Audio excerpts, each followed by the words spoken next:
Sir, आता परिस्थिती अशी आहे, राजकीय परिस्थिती ती जी देशातच आहे ती राज्यात आहे.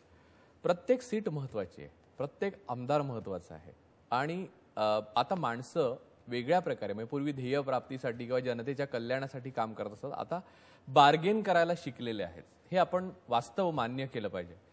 अशा वेळेला अनेक छोट्या प्रमाणावर काम करणार म्हणजे छोटे छोटे म्हणजे 2 आमदार आणणारी किंवा एकच आमदार आणणारा किंवा छोटी नवीन पार्टी करणारी अशा प्रकारच्या खूप तुकडे आणि अशा प्रकारचं विभाजन निवडणुकीपर्यंत दिसेल अशी एक भीती आहे बऱ्याच मोठ्या प्रमाणावर. या सगळ्याला काँग्रेसने एकेकाळी अख्ख्या देशामध्ये एकसंध आणि राज्यामध्ये एकसंध सत्ता उपभोगलेली आहे आणि तुम्ही तो कालखंड अनुभवलेला आहे. एक व्हीप काढला की सगळं बदलून जायचं चित्र हेही पाहिलेलं आहे. तर अशा वेळेला या छोट्या छोट्या घटकांकडे तुम्ही कशा रीतीने बघता आणि येत्या निवडणुकीमध्ये त्यांच्याबाबत तुमचं धोरण काय असणार आहे? एक काळ असा होता की काँग्रेस पक्षाची केंद्रामध्ये आणि बहुतेक राज्यांच्या मध्ये एक छत्री कारभार एका पक्षाचा चालायचा. परंतु हल्लीच्या काळामध्ये एक चित्र समोर आलेलं आहे की आता एक नवीन कोइलिशन कल्चर हे संपूर्ण देशामध्ये आता निर्माण झालेलं आहे. अशी फार कमी राज्य आहेत की जिथे एका पक्षाची पूर्णपणे सत्ता आहे आणि म्हणून समविचारी हा जो एक नवीन कॉन्सेप्ट पुढे आलेला आहे की समविचारी पक्षाच्या लोकांनी एकत्रित यावं. एकतर निवडणुकीच्या पूर्वी एकत्रित येण्याचा प्रयत्न करावा, नसेल तर निवडणुका झाल्याच्या नंतर त्यांच्या विचारधारेच्या विरोधातले जे लोक असतात ज्याला आपण धर्मनिरपेक्ष आणि धर्मांध अशा काहीतरी भाषा आपण संज्ञा देतो, अशी भाषा आपण वापरतो. आणि म्हणून असा एक सतत प्रयत्न होतो की एका बाजूला हा प्रयत्न निवडणुकीच्या पूर्वी एका वेळा होतो आणि तो जर शक्य नसेल काही वेळा तर मग निवडणुका झाल्याच्या नंतर मग जी काही मॅजिक फिगर ज्याची नेहमी आपण चर्चा करतो ती जुळवण्याच्यासाठी मग अशा काही लोकांना आपण एकत्रित करतो आणि मग तिथं मग काही वेळा मग बार्गेनिंग ज्याला आपण म्हणू ते सतत पुढे येत असतं. आणि एका पक्षाचं सरकार, एका विचारानं चालणारं सरकार आणि कोलिशन सरकाराच्या मध्ये खूप मर्यादा आहेत आणि त्या मर्यादेमध्ये राहून आणि कोलिशन धर्म ज्याला मी आता हल्ली नवीन शब्द पुढे आणखी आला की आघाडीचा धर्म तो पाळण्यामध्ये काही वेळा पुष्कळदा तडजोडी करायला लागतात. पुष्कळदा आपल्याला आपला जो मुख्य विचार आहे तो काही वेळा मागे ठेवावा लागतो. त्याचे काही परिणाम आहेत आणि त्या परिणामाच्या मध्ये राहूनच मग त्या राज्याचा विकास आपल्याला करता येतो.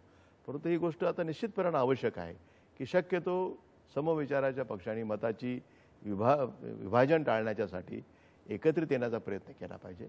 परंतु बऱ्याचदा असं घडतं की काहीला आपली ताकद आजमावण्याचा सुद्धा पुष्कळदा त्यांना असं वाटतं की नाही आपण ताकद आजमावून बघितली पाहिजे.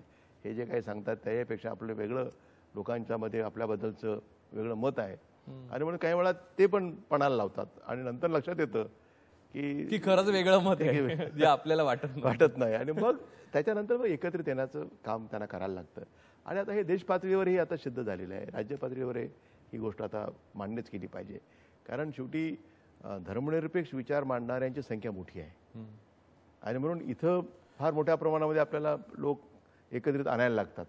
परंतु वेगळा जो विचार जो मानतात किंवा धर्माला आधार घेऊन जे राजकारण करतात त्यांना त्यांची संख्या कमी असल्यामुळं ते लवकर एकत्रित येऊ शकतात. आमच्याकडे एकत्रित यायला काही अवधी लागतो. या निवडणुकीमध्ये सामोरं तुम्ही जाणार आहात ते भारतीय जनता पक्ष आणि शिवसेना युतीला असं आतापर्यंत चित्र आहे. जोपर्यंत युती अभंग आहे तोपर्यंत हे आपण गृहीत धरूया की तुम्ही या युतीला सामोरे जाणार. युतीचे नेते वेगवेगळ्या प्रकारचे आरोप करत असतात. एकीकडे उद्धव ठाकरे आरोप करतात की तुमचे हायकमांड जे आहे सोनिया गांधी त्यांना काही कळतच नाही भारत, त्यांना इटालियन भाषेतनं पुस्तकं द्या वगैरे अशा प्रकारचे ते आरोप करतात. नितीन गडकरी वेगळ्या प्रकारचे अधिक पर्सनलाइज आरोप करतात की मुख्यमंत्री आणि काँग्रेसचे नेते तर हेलिकॉप्टरमधनं जमिनी पाहत हिंडतात. या प्रकारचे आरोप करणाऱ्या विरोधकांना सामोरं जाण्यासाठी तुम्ही कोणत्या प्रकारचा फंडा वापरणार आहात? असं आहे की शेवटी आरोप करणं आणि त्या केलेल्या आरोपावर लोकांनी विश्वास ठेवणं हा 2 भाग आहेत. विरोधकांचं काम आहे आमच्यातले दोष दाखवणं आणि हल्ली विकासाच्या बाबतीमध्ये जर काही फारसं बोलता येत नसेल तर मग पर्सनलाइज टीका आणि ती कदाचित लोकांना अधिक ऐकायला बरी वाटते. मनोरंजन त्याच्यातनं पुष्कळदा घडत असतं. आज आपल्याला एक गोष्ट मी सांगू इच्छितो की सोनियाजींच्या नेतृत्वाखाली आज UPAचं सरकार चालतं आहे. आपण हे बघितलं असेल की सोनियाजींच्याबद्दल कोणाची काही जरी मतं असली तर आज त्या एक शक्तिशाली नेत्या म्हणून आज UPAचे अध्यक्ष म्हणून त्या ठिकाणी आहेत. की त्यांनी ठरवलेला प्रेसिडेंट होऊ शकतो, त्यांनी ठरवलेला व्हाईस प्रेसिडेंट होऊ शकतो आणि त्यांनी ठरवलेला प्राईम मिनिस्टर होऊ शकतो आणि स्वतः राजकारणापासून हे सगळं त्याला आणि त्यांनी हे नाही सगळं- ठरवलं तर एखादा माणूस मुख्यमंत्री होऊ नाही शकत. तेही खरं आहे, तेही खरं आहे. आणि म्हणून मी आपल्याला एवढं सांगू इच्छितो की इतकी शक्ती एखाद्या व्यक्तीमध्ये येते तेव्हा त्याच्या पाठीमागे काही त्याग असतो. त्यागाशिवाय मोठेपण कधी मिळत नाही आहे आणि त्या घराण्याचा त्याग आहे आणि ती त्यागाची परंपरा पुढे सुरू ठेवण्याचं काम आणि पूर्णपणाने भारतीय संस्कृतीला अंगीकारण्याची जर भूमिका जर कोणी बघितली, एक भारतीय स्त्री जी तुमच्या माझ्या नजरेसमोर असते त्याचंच रूप आपल्याला सोनियाजींच्यामध्ये बघायला मिळतं. आणि म्हणून त्यांनी हे काही त्यागातनं, काही कष्टातनं आणि अनेक दुःख सहन करून त्यांना ही पोझिशन प्राप्त झालेली आहे. आणि म्हणून आज काँग्रेस जी एकसंघ आपल्याला देशामध्ये बघायला मिळते त्याचं मूळ कारण असं आहे की एक असं नेतृत्व आहे की जे स्वतःच्या बाहेर येऊन इतरांना मोठं करण्यामध्ये आनंद मानते. आणि म्हणून तो त्याग हा भारतीय संस्कृतीनी तो केव्हाच स्वीकारलेला आहे.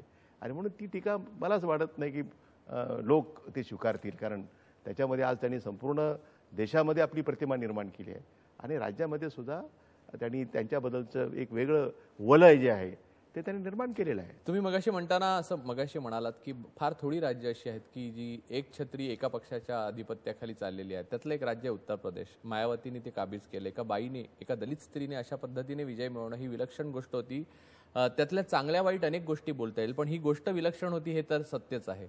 मायावतींचा प्रभाव महाराष्ट्रामध्ये काँग्रेसच्या आगामी संभाव्य विजयावर मोठा पडून काँग्रेसला त्रास होऊ शकतो असं काही पंडितांचं मत असतं, सतत राजकीय पंडितांचं.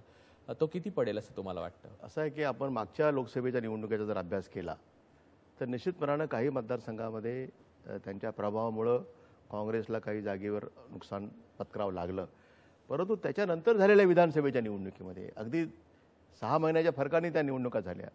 त्या सगळ्या निवडणुकीमध्ये जर आपण बघितलं तर की एवढ्या मोठ्या प्रमाणामध्ये लोकसभेमध्ये त्यांनी मतं मिळवली, त्या प्रमाणामध्ये विलक्षण घट झाली. एकही त्यांचा उमेदवार विधानसभेमध्ये पोहोचू शकलेला नाही आहे किंवा त्याच्यानंतर झालेल्या कॉर्पोरेशनच्या निवडणुकीमध्ये काही फारशी प्रगती त्यांना करता आलेली नाही आहे. म्हणून बऱ्याचदा असं मला वाटतं की मायावती हे नाव सतत घेऊन एक अवास्तव त्याची एक प्रतिमा शक्तीची कल्पना निर्माण करणं आणि कदाचित त्याच्यामुळं काही राजकीय आपल्याला काही लाभ मिळवता येतो का असाही काही वेळा प्रयत्न हा होतो.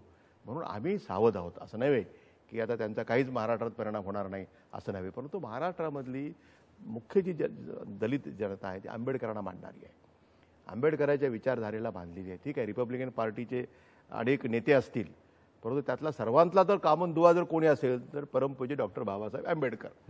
आणि म्हणून तो एक वर्ग अतिशय मोठा आहे आणि त्या वर्गामध्ये मायावतीच्या बद्दल फारशी काही आस्था किंवा त्यांच्याशी काही सलगी करण्याचा कुठलाही रिपब्लिकन पार्टीचा नेता हा प्रयत्न करत नाही आहे.